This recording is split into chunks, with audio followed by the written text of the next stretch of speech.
Journal du Mercato et spécial Europe, c'est parti pour un nouveau numéro. Nous débutons ce journal avec le dossier Jules Koundé. Depuis maintenant quelques jours, on sait que la formation de Manchester City a jeté son dévolu sur le défenseur central français. Sous contrat avec le FC Séville, le jeune français dispose d'un bon de sortie, mais seulement en échange de 70 millions d'euros. Une somme jugée trop élevée par les Citizens qui réfléchiraient à une solution pour faire baisser ce prix. Selon Mundo Deportivo, ces derniers auraient un plan. Ils envisagent d'inclure un joueur dans l'opération. Aujourd'hui, il serait prêt à mettre 55 millions d'euros en plus de Nicolas Otamendi dans la balance pour boucler l'affaire. Reste à savoir si le club andalou est intéressé par le profil de l'international argentin.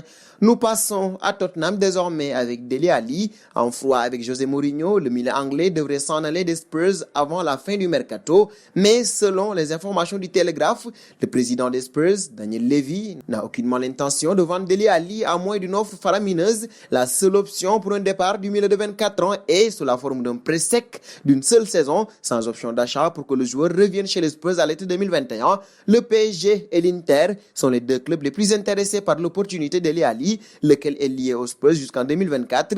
L'Anglais a effectué une saison pleine l'année passée avec 38 matchs toutes compétitions confondues, 9 buts et 6 passes décisives.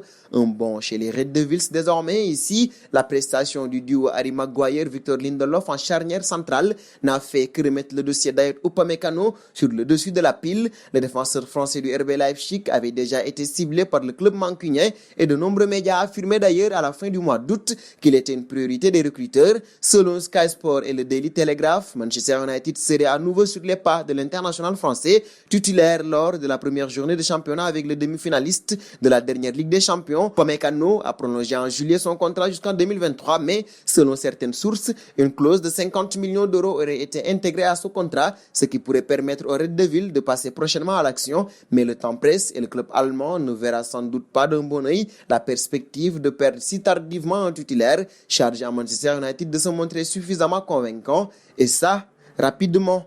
Un passage en Italie désormais avec Mario Balotelli pour Super Mario. Les étés se suivent et se ressemblent. L'attaquant italien se retrouve effectivement libre de tout contrat suite à la relégation de Brescia en Série B et cherche donc encore une fois un nouveau projet pour rebondir et enfin relancer sa carrière. Et selon les informations de Sky Sport, cela pourrait bien être au Genoa qui, en quête d'un attaquant de renom, Enrico Prezio, le président du club genois, pourrait donc tenter le coup pour Mario Balotelli qui, à 30 ans, se verrait une nouvelle opportunité de rebondir en Série A.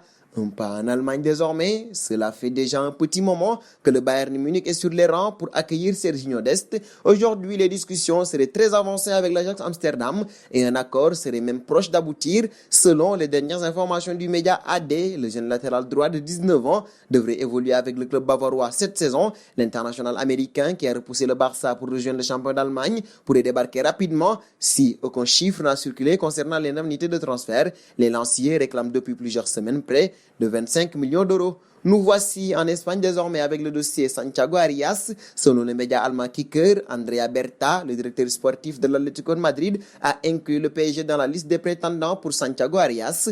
Pourtant, comme rappelé précédemment, le PSG semble avoir déjà comblé le besoin à ce poste avec l'arrivée de Florenzi. On imagine donc le directeur sportif de l'Atlético essayer de faire mousser son joueur pour potentiellement augmenter son prix de départ auprès d'autres clubs. De plus, un éventuel transfert de l'international colombien est estimé entre 10 et 12 millions d'euros, un chiffre semble-t-il dérisoire pour Paris, mais pas pour Leonardo qui a rappelé le besoin de dépenser intelligemment avec les pertes liées à la Covid-19. Dernier point de ce journal avec Depay, le journaliste de Mundo Deportivo, Francesc Aguilar, indique via son compte Twitter que Ronald Koeman serait pour le moment contraint de tirer un trait sur l'option Memphis Depay puisque le FC Barcelone n'aurait pas les finances pour boucler l'opération cet été. Reste désormais à savoir ce qu'il en sera pour l'avenir de l'attaquant néerlandais de l'OL qui sera libre dans un an. Nous terminerons ce journal du Mercato spécial Europe avec la question du jour. Mario Balotelli est-il la plus grosse déception du football ces 10 dernières années?